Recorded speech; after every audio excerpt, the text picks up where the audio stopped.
Quand dans l'église on te suspend, assis-toi. Ne parle pas, assis-toi. Quand à l'église on te dit de te soumettre à une autorité, soumets-toi à cette autorité. Tu n'as pas à choisir le visage de cette autorité. Tu n'as pas à réclamer que cette autorité soit parfaite. Les orgueilleux ne demeurent pas dans la vie chrétienne. Tout orgueilleux, quelle que soit le sorte d'orgueil. Certains même, si seulement il devient riche, il trouve que l'église des pauvres, moi je quitte. Si seulement il commence à avoir une grande connaissance, ah moi je ne peux plus écouter le pasteur, moi je prêche mieux que lui. Les orgueilleux ne demeurent pas dans la vie chrétienne. Gardez l'humilité, gardez l'humilité. Et il y a un homme aujourd'hui qui est devenu un modèle pour moi d'humilité. C'est le pasteur qui a la plus grande église du monde, à Deboï. Son église, 1 million de personnes. Quand tu entres dans son église, pour arriver à l'estrade, tu dois te reposer. Les gens prennent des petites voitures pour quitter le fond de l'église jusque devant. Il a une cité. Si tu le vois, mon frère, simple comme bonjour. Cet homme est demeuré un enfant de Dieu. Et l'orgueil, mes frères, c'est subtil, hein? Tu peux avoir ça, mais c'est caché. On pense que tu es humble, mais au-dedans, tu te trouves grave, tu te trouves spécial, tu te trouves différent, tu te trouves plus que les autres. C'est ça qui te ramènera dans le monde. Parce que quand tu te trouves extraordinaire, maintenant tu t'humilies, tu fais quoi? Tu te trouves grave, intouchable. Si on te touche maintenant, tu fais quoi? Si le chemin par lequel tu dois passer, c'est le chemin du dépouillement, tu fais quoi? Jésus, Dieu, il n'a pas regardé comme une proie arrachée d'être égal à Dieu, mais il s'est humilié lui-même. Il a accepté même la mort de la croix, la mort honteuse. C'est pourquoi Dieu lui a donné le nom qui est élevé au-dessus de tout autre nom. L'élévation a comme condition l'humilité.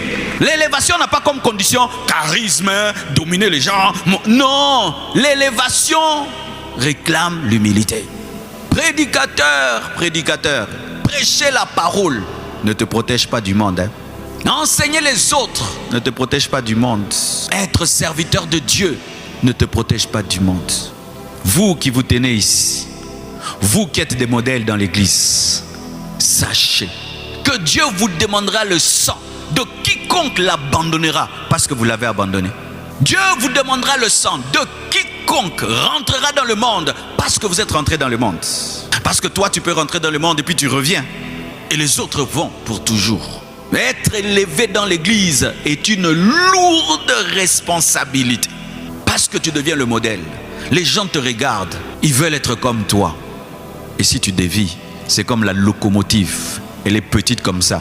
Si elle dévie, tout le long train dévie également. C'est ainsi que Jésus disait, je me sanctifie pour vous.